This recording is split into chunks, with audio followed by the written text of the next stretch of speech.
23 April रोजी राहुरी विधानसभा मतदारसंघासाठी मतदान होणार आहे आणि त्या अनुषंगाने आता जे आहे ते प्रचाराला देखील वेग आला आहे। राष्ट्रवादी शरदचंद्र पवार पक्षाचे जे उमेदवार आहेत गोविंद मोकाटे यांनी देखील प्रचारामध्ये आता आघाडी घेतलेली आहे। थोड्याच वेळामध्ये ब्राह्मणीमध्ये राष्ट्रवादी शरदचंद्र पवार पक्षाचे प्रदेश अध्यक्ष शशिकांत शिंदे यांची देखील जाहीर सभा होणार आहे आणि त्यांनी देखील प्रचारामध्ये या ठिकाणी आघाडी घेतल्याचं दिसतंय। त्यांची मुलगी जी आहे ती भाग्यश्री मोकाटे माजी जिल्हा परिषद सदस्य आहेत, त्यांनी देखील आता महिलांशी संवाद साधून प्रचार करणं सुरू केलंय।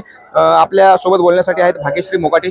काय सांगाल की आता आपण महिलांशी संवाद साधताय, प्रचार करताय, महिलांशी भेटताय, मतदारांशी भेटताय, काय अनुभव येत आहे? मी आता फिरतीये सध्या, चांगलाच प्रतिसाद आहे सगळ्यांचा, महिलांकडूनही फार चांगला प्रतिसाद आहे। पहिली गोष्ट म्हणजे महिलांची सध्याची एक ओरड आहे की लाडकी बहीण योजना बंद झाली आहे, तर ते दुसरी म्हणजे गॅस सिलेंडर नाहीये ते, आणि तिसरी सगळ्यात महत्त्वाची गोष्ट म्हणजे की महिलांना याच्या आधी आता जसा मला त्रास झाला तसा भरपूर जाणवतंय, भरपूर अशा गोष्टी समोर येत आहेत, महिलांना तर त्रास आहे आणि जास्तीत जास्त महिला वर्ग हा शेतात काम करतोय, कांदे काढ वगैरे हे, तर मग शेतीचा कांद्याचा वगैरे भाव वगैरे याच्यासाठी पण त्यांची ओरड आहे, खूप मोठी कंप्लेंट आहे आणि लोकांचा उत्तम प्रतिसाद आहे। आज मी फिरली फक्त ब्राह्मणी भागात फिरली आहे आणि राहुरीच्या थोड्या गावांमध्ये, तर सगळीकडे उत्तम प्रतिसाद आहे। इव्हन वरच्या जेऊर भागामध्ये म्हणजे घाटाच्या वर पण चांगला प्रतिसाद आहे आणि वातावरण चांगलं आहे। राहुरी मतदारसंघामध्ये ते आहे ते भाजप आणि राष्ट्रवादीची लढत झालेली आहे। या ठिकाणी राष्ट्रवादीचे नेते होते प्राजक्त तनपुरे, ते ऐन वेळी थांबलेत आणि गोविंद अण्णा मोकाटे यांना उमेदवारी देण्यात आली।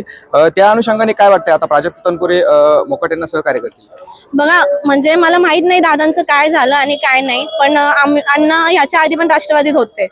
2017ला त्यांनी शिवसेना मध्ये प्रवेश केला, पण त्याच्या आधी खूप वर्ष, जवळपास 15 वर्ष त्यांनी राष्ट्रवादीत काम केलंय। रयतमध्ये पण चांगलं त्यांचं स्थान होतं, अजूनही आहे। तर प्राजक्तांचं काय झालं मला नक्की माहित नाही, पण त्या तिकिटासाठी आणि त्या पदासाठी अण्णा योग्य आहेत।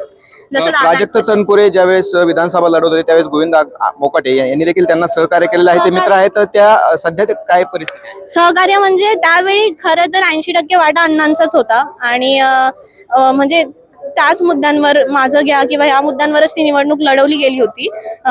त्यामुळं आणि दादांचे ते कार्यकर्ते म्हणजे आमचेच कार्यकर्ते एकच आहे आणि म्हणजे सगळं एकच आहे, तर त्यांचे कार्यकर्ते आता सुद्धा आमच्या सोबतच आहे, असं काय नाही। दादा सुद्धा सोबत आहे, असं काय अजून काही वेगळं जाहीर झालेलं नाहीये, पण ते पण सोबतच आहे। आता प्रचाराचे कुठले मुद्दे आहे आणि काय विश्वास आहे?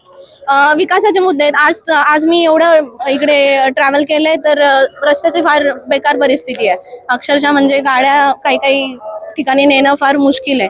तर रस्ते म्हणा किंवा शाळा म्हणा आणि भरपूर गोष्टी आहेत ज्याचा विकास व्हायला हवा, तर या भागामध्ये भरपूर ओरड आहे। आमच्या भागामध्ये जशी पाण्याची ओरड आहे, तसं या भागामध्ये हा जो रस्त्यांचा वगैरे विकास आहे तो नाही झालेला।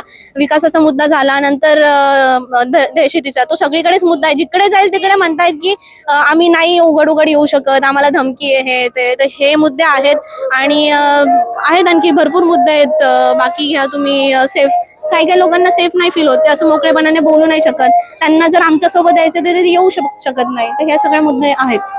कसा विश्वास वाटतो या निवडणुकीमध्ये?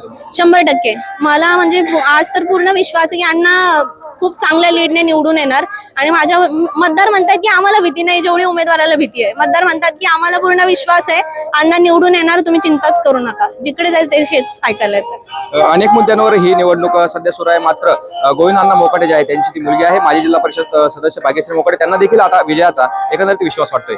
कॅमेरामन ऋषी राऊत, गोविंद फुनगे, LS मराठी, ब्राह्मणी, अहिल्यानगर।